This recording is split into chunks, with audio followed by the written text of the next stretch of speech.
Halo semuanya, kenalin kita dari kelompok 10. Nah, hari ini kita bakal bahas perkembangan teknologi di era sekarang ini ya. Aku Lemuel. Aku Marco. Aku Dava. Aku Irina. Aku Atta. Dan kita langsung ke videonya aja.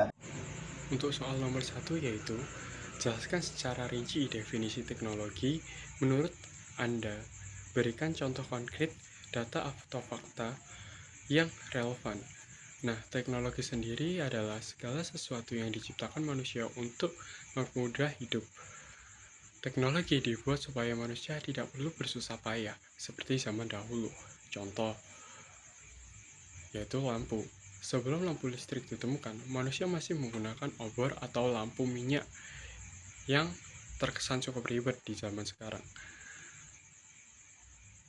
Nah, sekarang ada lampu LED yang hemat energi, bisa tahan hingga puluhan ribu jam dan mengurangi biaya listrik secara signifikan.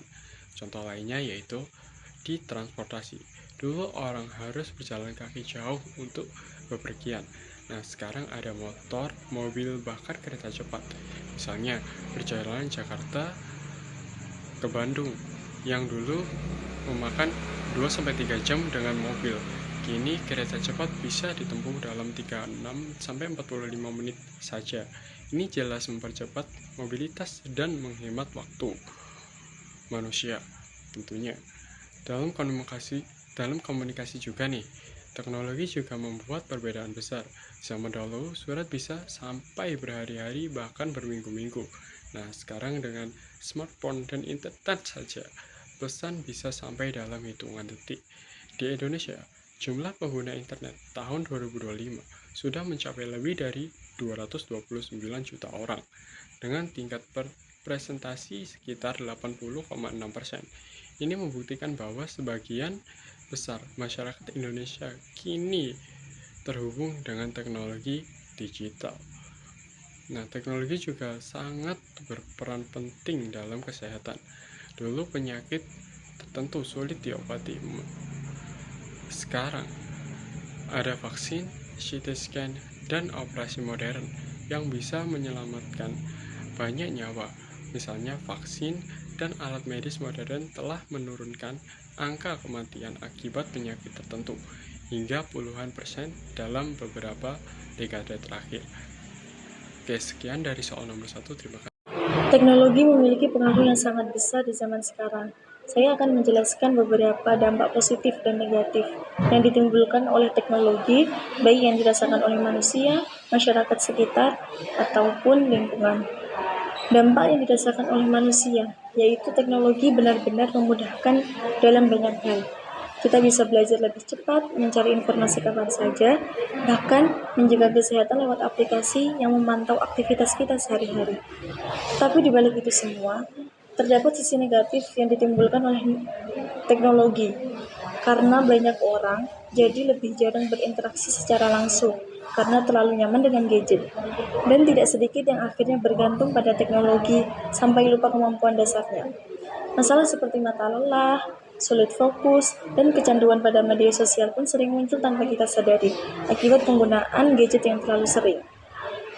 Kemudian, dampak pada masyarakat, yaitu teknologi membawa beberapa perubahan yang sangat besar, seperti aktivitas jual beli menjadi lebih cepat, banyak pekerjaan baru muncul, dan berbagai layanan publik jadi lebih sederhana.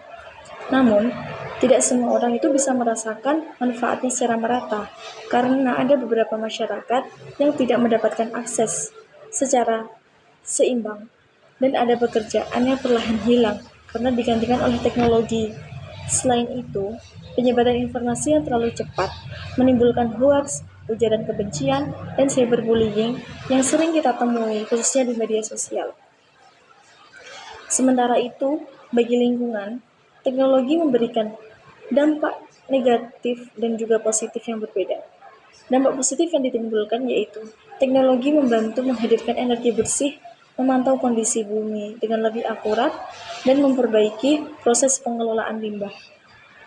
Tapi pada dampak negatif yang ditimbulkan yaitu kemajuan teknologi itu menghasilkan limbah elektronik dalam jumlah yang sangat besar, memicu polusi industri, dan membutuhkan energi yang cukup banyak untuk menjalankan pusat data dan perangkat digital.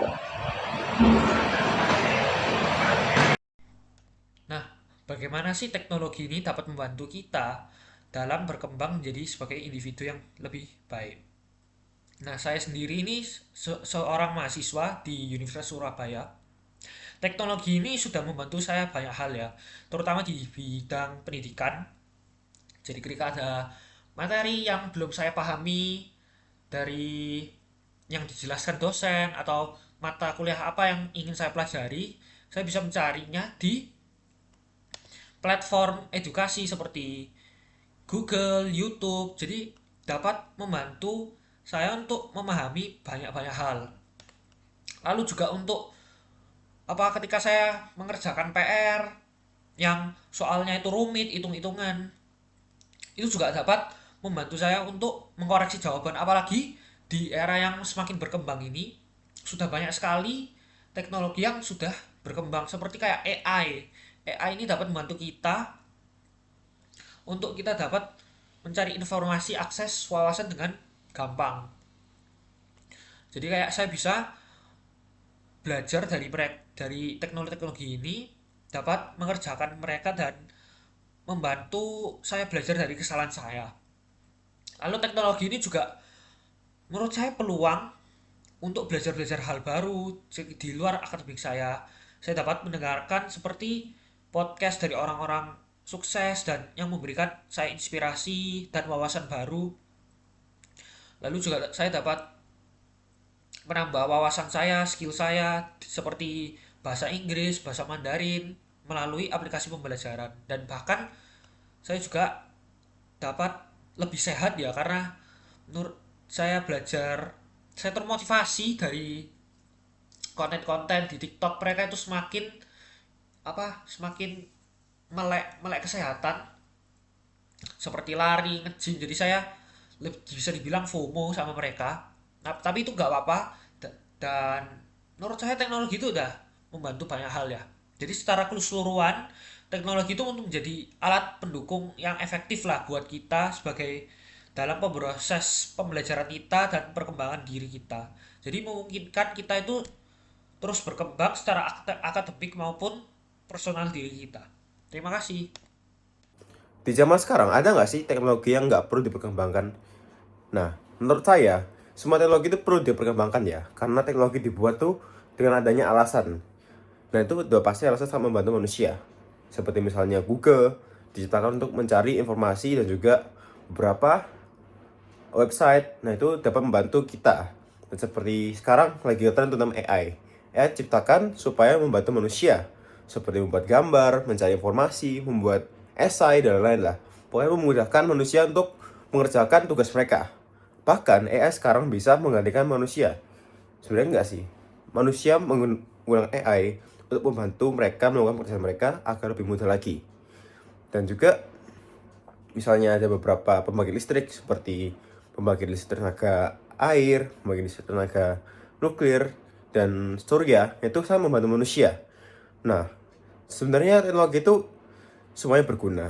Yang salah adalah manusianya.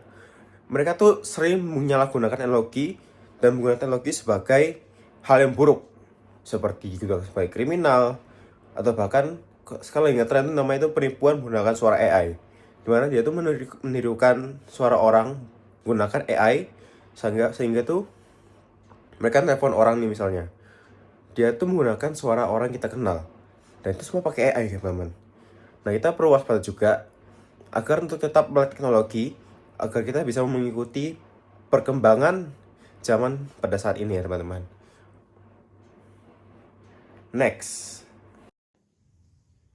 Tindakan yang dapat kita lakukan untuk menggunakan teknologi secara lebih bertanggung jawab. Penggunaan internet yang bertanggung jawab adalah sebuah perilaku atau kebiasaan yang bertujuan untuk menjaga aktivitas online yang lebih positif, aman, dan bermanfaat bagi semua pengguna internet. Hal ini merupakan upaya untuk mengurangi risiko terjadinya penyalahgunaan atau kejahatan melalui media online. Contoh tindakan yang dapat dilakukan yaitu 1. Membuat jadwal penggunaan internet atau batasan waktu. Bermain media sosial memang sangat menyaksikan hingga kerap membuat kita gak sadar berapa banyak waktu yang terbuang sia-sia. Maka dari itu, kita perlu memberikan batasan waktu dalam bermain media sosial agar aktivitas lainnya tidak terabaikan. Manfaat mempunyai batasan waktu dalam bermain media sosial yaitu meningkatkan kualitas hubungan sosial secara nyata. Adanya media sosial menjadi sarana untuk berkomunikasi, memang itu baik. Kita perlu juga berinteraksi secara langsung untuk meningkatkan kualitas hubungan secara nyata. Apabila kita mampu membatasi diri untuk berkomunikasi melalui media sosial, kehidupan akan seimbang, kemampuan saling mengerti dan saling memahami pun semakin meningkat. Selain itu, rasa empati juga semakin terasa. Meningkatkan produktivitas. Terlalu lama bermain media sosial tanpa tujuan bekerja, dalam arti hanya untuk bersenang-senang saja, jelas dapat menurunkan tingkatan produktivitas kita. Inilah yang menjadi alasan bahwa punya batasan waktu itu perlu. Ketika seseorang bermain media sosial secara berlebihan, semangat bekerja untuk segera menyelesaikan tugas kian menurun. Namun, saat kita tegas dalam perihal waktu, produktivitaslah yang akan meningkat, sebab tidak ada pekerjaan yang terabaikan saat kita menyesuaikan dengan belajar dan bekerja sesuai dengan jadwal yang kita miliki.